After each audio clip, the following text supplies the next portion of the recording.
is seeing historic success in the Everglades. As Fox 35's Carlo Byron explains, it's helping to remove Burmese pythons from the wild in record numbers. When Florida announced its plan to release predators into the wild, the world laughed. It sounded reckless, even dangerous. But behind the controversy was a science experiment born out of desperation. The Everglades were dying, and this was the last resort. What followed would test everything we thought we knew about nature's balance. Before we laugh too hard at Florida's gamble, maybe we should ask, what kind of crisis forces people to make such a wild choice? What was happening that no one seemed to notice? Let's rewind to where it all began. The silent apocalypse. Long before this chaos began, the Florida Everglades looked like something out of a nature documentary. It was an endless green sawgrass. At the same time, overwhelmed pet owners were releasing their once cute Burmese pythons into the wild, thinking they were setting them free. For years, no one paid much attention. Do what I think everybody wants to see is get these Burmese pythons out of the Florida Everglades. There were snakes here and there that seemed harmless, but they weren't. Those early sightings turned into something much darker. As the years passed, the population exploded. What had started as a few released pets became an invasion hiding in plain sight. Now, experts estimate anywhere from 100,000 to about 300,000 pythons slither through South Florida's swamps. During mating season, each female can lay close to 100 eggs. Once they are hidden in the undergrowth, they multiply faster than anyone could track or trap. And now, the Everglades stretched toward the horizon, broken only by the shimmer of shallow water. Here, birds soared overhead. Raccoons scurried through the marshes, and bobcats stalked the edges of the brush. Life moved in balance, and every creature played its part in a system worth an estimated $31.5 billion each year. It was one of Earth's rare places where wild still meant wild, because no one imagined that balance could unravel so quietly. Now, this story didn't begin with a bang. It started with a storm. In 1992, Hurricane Andrew tore through southern Florida, flattening homes, ripping through communities, and destroying a reptile breeding facility near Miami. When the winds died, a few exotic snakes had escaped into the wetlands. Battlefield, and nature was losing badly. Even so, the economic and ecological stakes went far beyond wildlife. The Everglades, with its $31.5 billion ecosystem value, supports tourism, fishing, and flood control for millions. Yet, every year, the python threat grew. Researchers and hunters have captured over 23,000 snakes, but that's barely 1% of what's out there. The rest remain unseen, silently breeding, spreading, and devouring, and the swamp that once pulsed with life now echoes with absence. And as officials searched for solutions, nothing seemed to work. The ecosystem was collapsing from within, and the laughter over Florida's crazy idea to fight back would soon turn into silence. The real joke was that, while everyone mocked the plan, the apocalypse had already arrived. It wasn't loud or glades. A paradise once bursting with wildlife is falling silent. Also, devastating numbers started to evolve. Raccoon populations dropped by 99.3%. Opossums fell by 98.9%. And bobcats by 87.5%. Even marsh rabbits, which are always a common sight, have nearly vanished. And deer sightings have fallen by more than 90% in some areas. What the pythons didn't eat, they displaced. The balance that held the Everglades together was breaking apart. And the worst part? Almost no one noticed. Not until it was nearly too late. Now we begin to think, why exactly were these snakes unstoppable? Because in Florida, every element of the environment seemed designed to help them thrive. The heat, the humidity, and the endless food supply created a perfect home. With no natural predators to keep them in check, they thrived.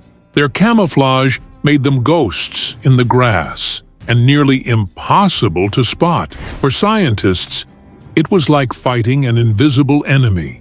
Each snake removed seemed to be replaced by 10 more. The invaders had found heaven, and they were consuming it.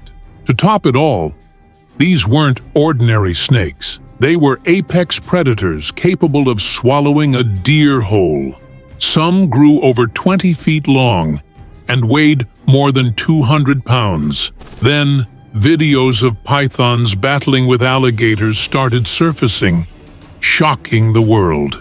In a food web once ruled by native predators, the python had taken the throne. What once symbolized Florida's wild beauty was now turning into a bed with traps, hooks, and nerves of steel, ready to do what decades of policy couldn't.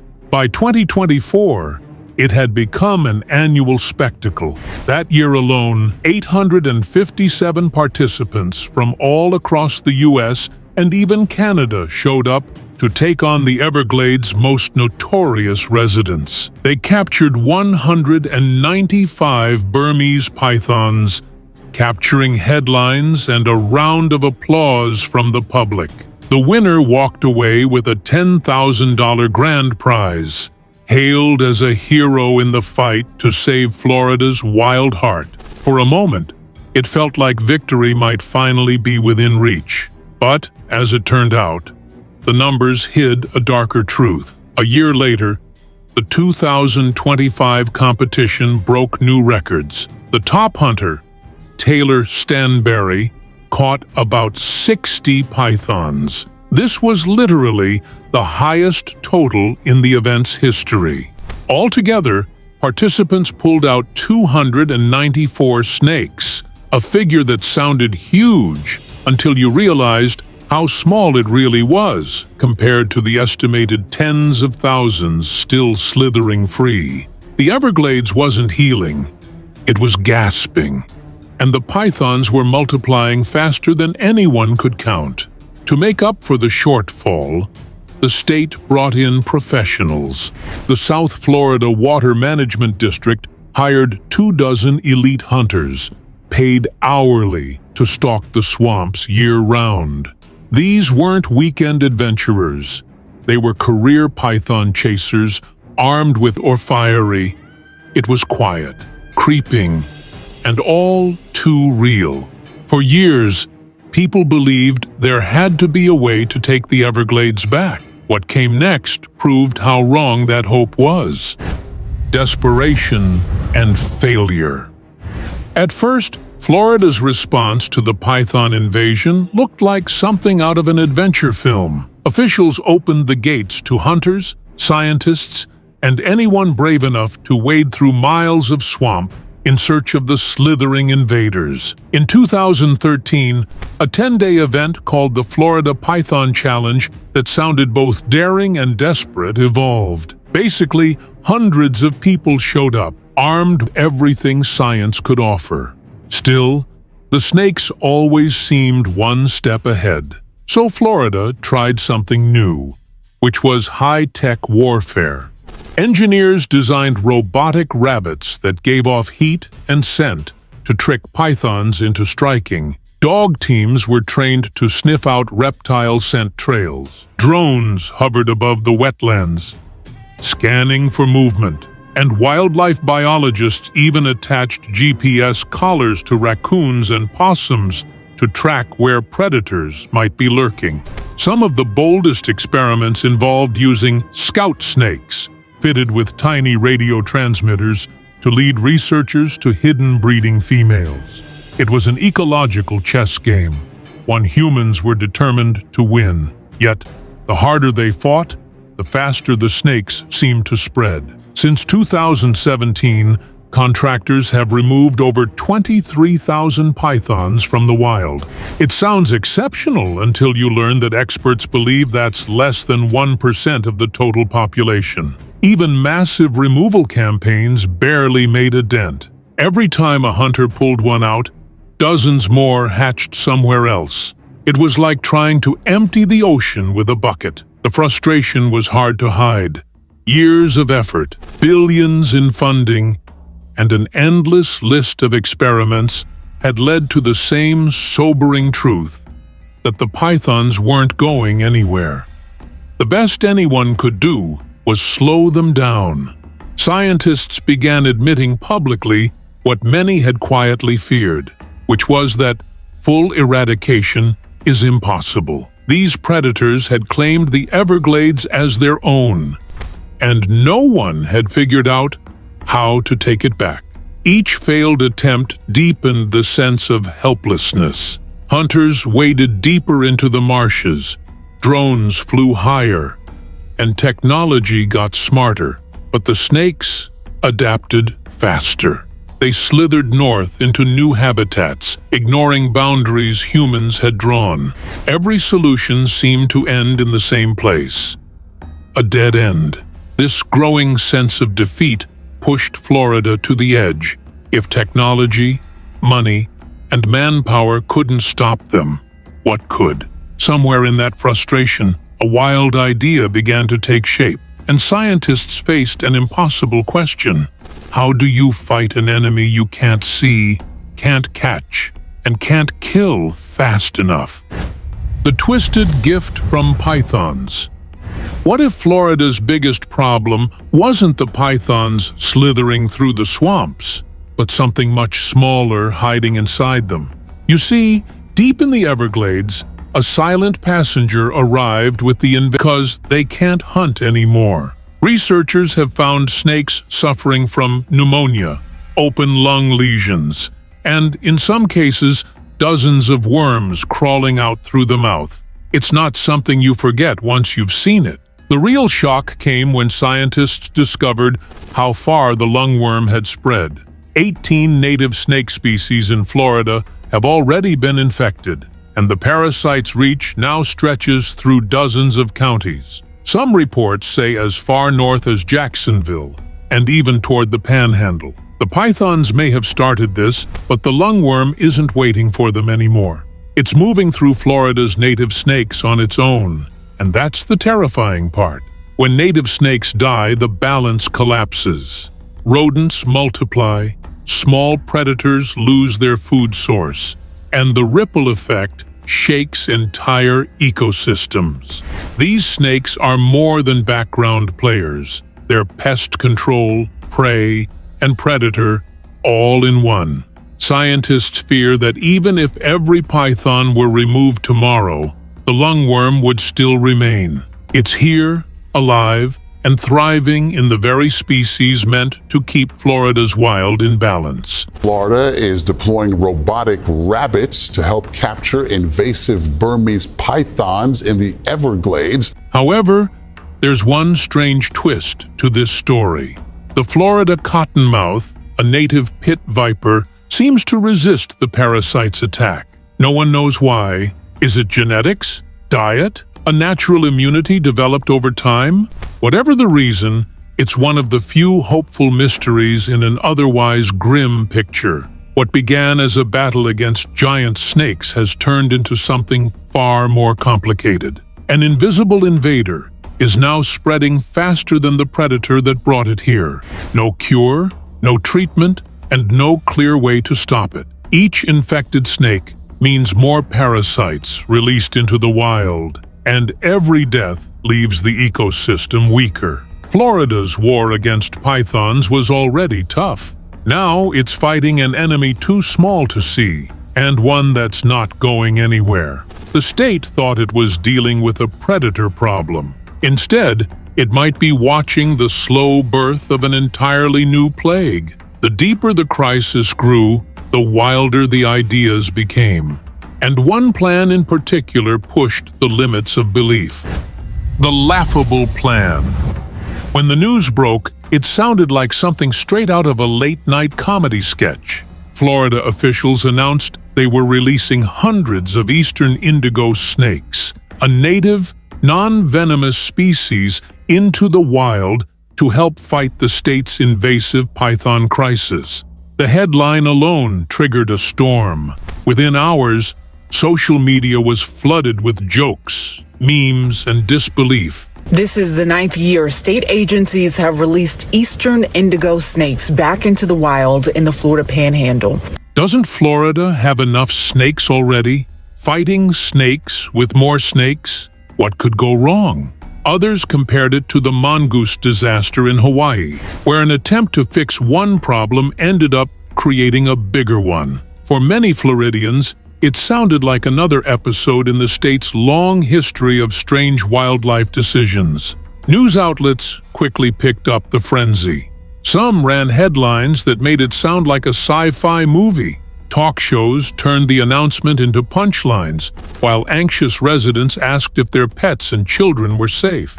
Even a few wildlife enthusiasts raised eyebrows, questioning if the state had lost its mind. Skepticism spread faster than the snakes ever could. Why would anyone think adding more serpents was the solution? To the average person, it felt absurd, more like a plan doomed before it started. Even a few conservationists hesitated to defend it publicly. After all, the optics weren't great. Florida had spent years trying to kill snakes, and now it was releasing them? The contradictions made the plan an easy target for mockery. What few people realized, though, was that the eastern indigo snake wasn't the villain of the story. It had been the missing hero all along. Once common throughout the southeast, the indigo snake had nearly vanished due to habitat loss and overcollection. Yet, this species held something no one could ignore. It was nature's own python hunter. The indigo eats other snakes, including venomous ones, and it does so without fear. Behind the laughter and headlines, scientists had been quietly working for years on bringing this native predator back. Teams from conservation organizations and wildlife agencies had been breeding indigos in captivity, restoring their habitats, and preparing for a careful reintroduction. What looked impulsive to the public was actually a plan decades in the making. Still, the timing couldn't have been worse. Florida's reputation for oddball decisions made it easy for people to assume this was another mistake waiting to happen. What no one knew was that behind all that noise was a rare glimpse of an old idea resurfacing, using balance, not bullets, to fix what humans had broken. The indigo's return wasn't about chaos. It was about restoration. While critics rolled their eyes, scientists saw something different, which is a chance to bring back a predator that once ruled the ecosystem before the python invasion of its power. Its kingdom, however, was once vast. From the rolling hills of Virginia to the wetlands of Florida and as far west as Mississippi, the eastern indigo reigned across nearly 90 million acres. It thrived in longleaf pine forests, oak hammocks, and the sandy ridges of the south. But that kingdom began to crumble when forests fell to logging and farming, and by the late 20th century, nearly 97% of its habitat was gone. In 1978, the U.S. government listed the species as threatened. The emperor's reign had been reduced to fragments, mostly in Florida and small pockets of Georgia. The fall wasn't caused by nature alone. People collected them for the pet trade, and during rattlesnake roundups, hunters pumped poison gas into gopher tortoise burrows to drive out rattlesnakes, and the indigos hiding there never stood a chance. During the Great Depression, when meat was scarce, people dug up tortoises for food and killed the snakes they found with them. Piece by piece, the indigo's world was stripped away until only a few isolated groups remained. Each loss of forest or tortoise burrow was like another brick pulled from the foundation ever began. They knew it would take patience, not panic, to see results. The laughter was loud, but the truth behind the plan was louder still. Florida wasn't acting out of desperation. It was taking a calculated step toward rebalancing a broken wilderness. And as the mockery faded, one question lingered in the air. Could the answer to Florida's biggest ecological nightmare really come from another snake? Well, keep watching to find out. Meet the Emperor. Deep in the pine forests of the American Southeast, a silent ruler once moved through the undergrowth. Only a few ever saw it, yet its presence shaped the land in quiet, commanding ways. The eastern indigo snake earned the nickname Emperor of the Forest, and for good reason. The eastern indigo snake was long, graceful, and utterly fearless. Growing up to 9 feet, it could glide through tall grass or disappear into sandy burrows with an ease that left even seasoned hunters speechless. Its scales shimmered with shades of blue and black, catching light in a way that made it look almost alive with color. Around its throat, a soft coral tint marked it as something rare, a predator with the calm confidence of a king.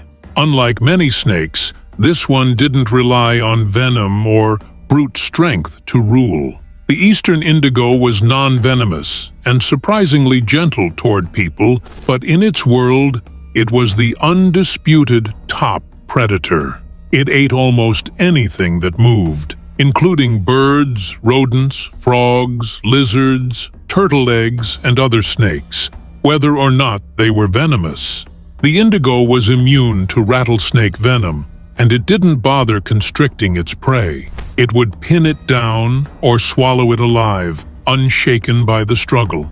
Once, a researcher discovered a single indigo that had eaten a pygmy rattlesnake, a tortoise hatchling, and a hognose snake, all in one sitting. It basically showed that this quiet giant didn't need to roar to prove. This means that you can't fix complex ecological problems with simple fixes. You have to rebuild the system piece by piece until it can heal itself.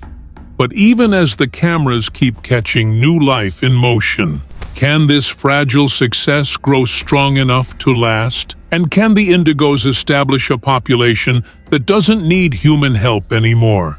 Let us know your thoughts in the comments below. And don't forget to like, subscribe, and share. To enjoy more content like this, click on the next video on your screen. Foundation of an ancient fortress. What made this story even more tragic was how deeply the indigo's fate was tied to that of the gopher tortoise. These snakes used the tortoise's burrows for nearly everything, like shelter, nesting, and protection from the cold. Over 350 other species also depend on those burrows, making them one of the South's most vital habitats.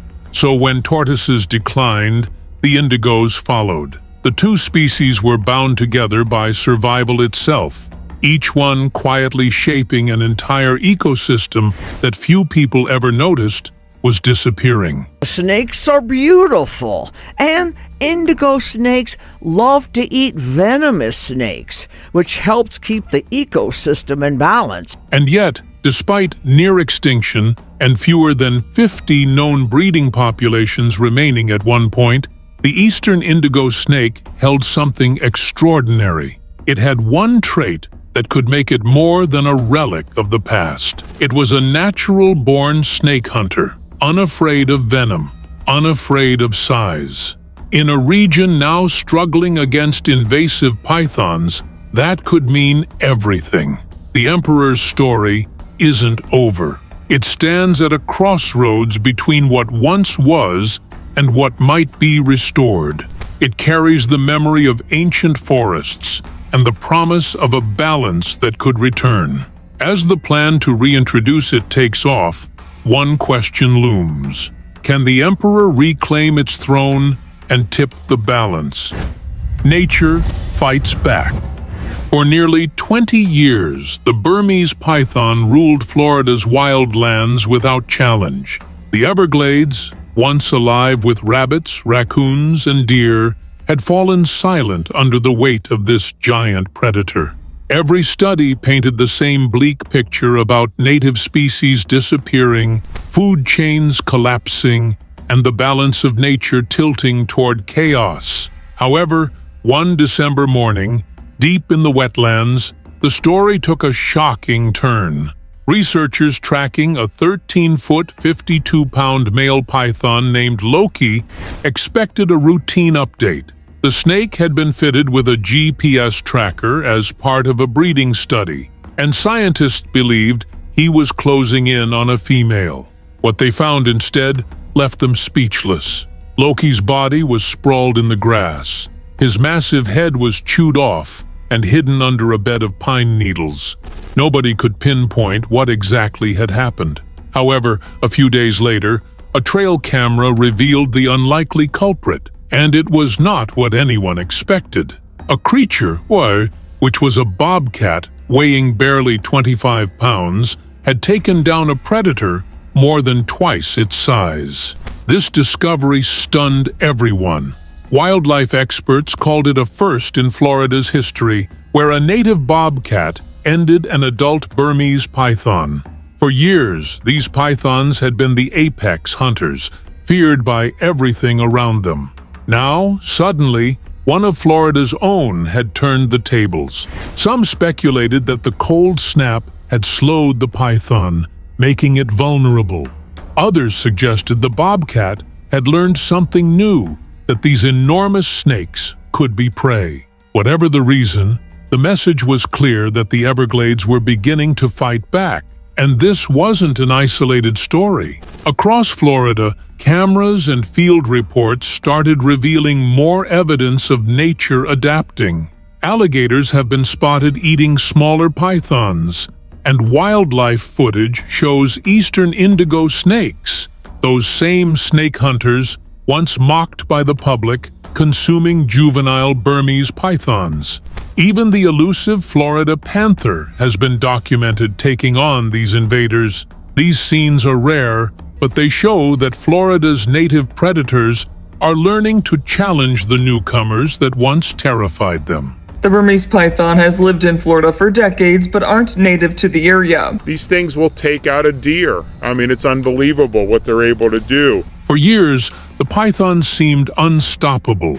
They had no natural predators, reproduced in staggering numbers, and wiped out entire animal populations. They became symbols of imbalance, proof of what happens when nature is pushed too far. So when a bobcat, an alligator, or an indigo snake strikes back, it's more than an act of survival. It's a sign that the system itself is starting to recover its strength. One wildlife biologist put it best: it's a score for the home team. The Everglades are fighting back. Still, recovery doesn't happen overnight.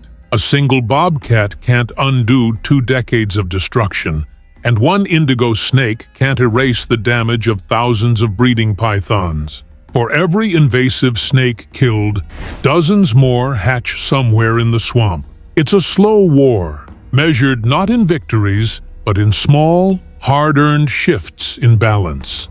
Even so, each act of resistance matters. Every native predator that learns, adapts, and passes that behavior forward is rewriting Florida's ecological story. The sign indigo snake had reproduced in the wild in North Florida. It wasn't survival anymore, it was revival. For years, scientists had done everything possible to keep the dream alive. They bred snakes in captivity, tracked their movements, checked burrows, and hoped nature would take over. Still, progress felt fragile, like holding something too delicate to breathe on. And that changed the moment those hatchlings appeared. When biologists confirmed that one of the young snakes wasn't tagged, meaning it was born outside of human help, it proved the project was working. The indigos weren't simply hanging on. They were living, hunting, and raising the next generation in their own habitat again. It was the kind of moment that made years of quiet work worth it. As 2024 turned into 2025, the story kept growing. Teams began spotting more of the snakes across restored areas. A strong 6-foot male was recorded moving confidently through the scrub. Agencies have released eastern indigo snakes back into the wild in the Florida Panhandle, While 19 others from earlier release years were identified across multiple counties. A female that had been part of the 2019 release was still active, still thriving. Each new sighting showed that the indigos weren't retreating. They were spreading out. Places that were once quiet are coming alive again with the glide of a predator returning home. The heart of this recovery lies in the land itself. Decades ago, the longleaf pine ecosystem covered nearly 90 million acres across the South. Today, only about 3% of it remains. This habitat supports hundreds of animals and more than 900 plant species, including 29 that are threatened or endangered. But you see, restoring it hasn't been easy. Conservationists have spent years bringing back native vegetation, clearing invasive plants, and reviving gopher tortoise burrows, the natural shelters indigo snakes depend on. Now, with wild-born snakes crawling through those same burrows, it's clear the land is responding. The ecosystem isn't just being restored, it's beginning to function again. And Florida is hopeful, yet fragile. Scientists know that adaptation takes time, and time is something Florida's wildlife doesn't always have. Still, for the first time in years, there's proof that the fight isn't one-sided anymore. Nature is responding in the only way it knows, through instinct, adaptation, and quiet defiance. For 2 decades, pythons dominated.